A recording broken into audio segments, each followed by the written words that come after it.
Real ataque. Real ataque. Real está dando un movimiento, nosotros somos una familia.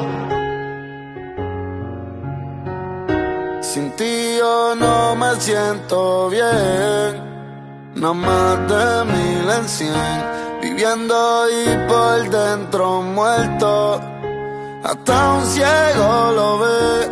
Antes éramos dos y ahora somos tres, con tu foto en la pared. De la soledad yo me enamoré y me contagié.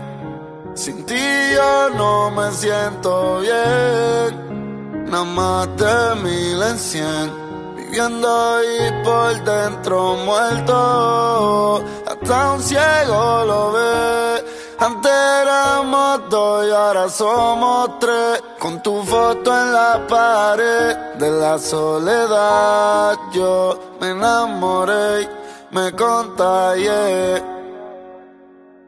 Mi futuro me lo empaño, mi vida en fin siempre ha sido un engaño. Hice un pacto por dinero, pero es mucho más el daño. Yo me escondo, mi corazón está negro desde el fondo. Y un monstruo toca mi puerta, pero yo nunca respondo. En la vida se cosecha lo que se siembra. En la selva de cemento me crié entre leones, no entre cebras. Yo sé que he hecho cosas que son una decepción pa' mami, pero ya ni vendo droga. Ahora estoy aquí en los Grammys, mío. No quiere que cante, quiere que yo esté con él. Por eso pienso en retirarme, porque el más que sufre es él. A veces saca los juguetes y me dice hola. Digo te amo, pero esta canción no va a escribirse sola. Me duele que otro hombre me lo esté criando. Las paredes hablan y los fanáticos esperando. Hay 30,000 personas pa' verme cantando. Y me dice papi no te vayas otra vez llorando. Me dice tu amas más a los fanáticos que a mí. Todo el mundo grita tu nombre, con razón no puedes ni dormir. Siempre me dices que es la última vez y me quedo esperándote. Te mueres por los fans pero vives deprimiéndote. Y en la fama nada es real.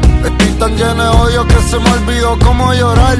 Hace 2 años que ni duermo, pa' que hermano hay cura. Yo me siento enfermo y todos los días estoy quemándome descalzo en el infierno. Ya no quiero ni cantar, ya me quiero retirar. Y nunca olvido el principio, pero este es el final. Antes soñaba con tener mi casa frente al mar, pero estaba más feliz en la federal. Algunos días necesito sexo y en otros amor. Hoy me siento mejor, pero mañana voy a estar peor. Hoy salvo el mundo y mañana quiero verlo arder. Recuerden que todo día tiene su anochecer. Yo compro lo que sea y la vida me entrega el recibo. Verme de pie no significa que camino vivo. A veces me siento muerto pero yo sobrevivo. Por eso es que en estos Grammys yo me retiro. Brr. Sin ti yo no me siento bien, nada más de 1000 en 100, viviendo y por dentro muerto,